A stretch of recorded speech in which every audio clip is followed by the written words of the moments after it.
I met Trinh Phương in Saigon in 1980. I came from the north, the communist north, and Trinh Phương is from Saigon. Is deeply imprinted by the French culture,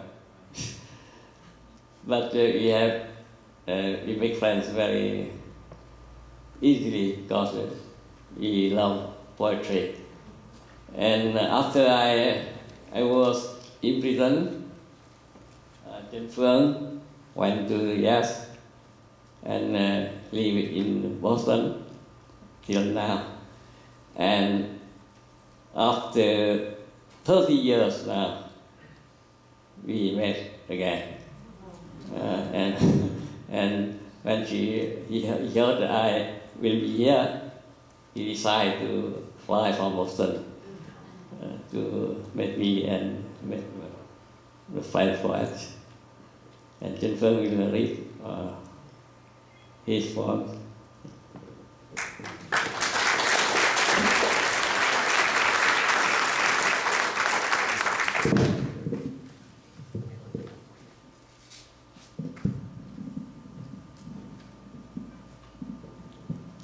Thanks. Well, thanks, Arnold. And thanks you all, Ellen and Paul. Well, this is a long story. And we met in the 1980s when we are part of a small underground group of writers and artists in Saigon. And we share poems and translations. And then after when Hung was in jail, I left the country.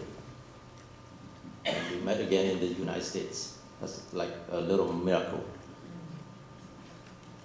Most of my poems are written in Vietnamese, but when I left the country, I have to spend 7 months in the Philippines in a transit camp where we have to study English as ESL, and you get some cultural orientations. So that in the Philippines I started to write in English, and I will read tonight one of those poems.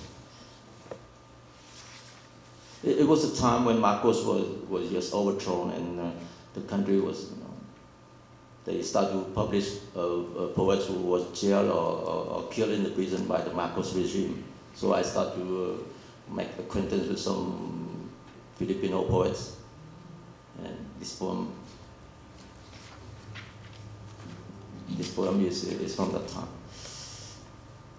On reading a recent publication of an assassinated Filipino poet. I bet you knew better than anyone the trees and the rice fields, the birds and the mountain streams, the women and the jails of your dear homeland. I came from that dark patch of Asia where human voices are gathering most inside undernourished and violated wombs, where the true mute are not the stones. Last week, as I walked past Rizal Memorial, a hasty traveler watching Manila Bay's celebrated sunset, I was picturing a Filipino poet strolling at the same moment on the seaside of Da Nang, Vietnam, and we are having a trans-Pacific friendly chat. I wonder then, what could we have shared between the two of us, besides touristic impressions? And another poem, it is a very nice location, Santa Cruz. So I read this poem. I wrote this in Boston in the summer, and somewhere along the Cape Cod beaches. This is a short poem. Summertime blues. From one summer to another, the elderly enjoy their leisure walk. A cloud is wandering out of context. Waves and sand look indifferent. As the last act of a ritual drama, the lovers are folding beach chairs and blankets. High above ship mast, the double-hued flag of poetry is flapping, whiter than oblivion, bluer than the ocean. Thank you.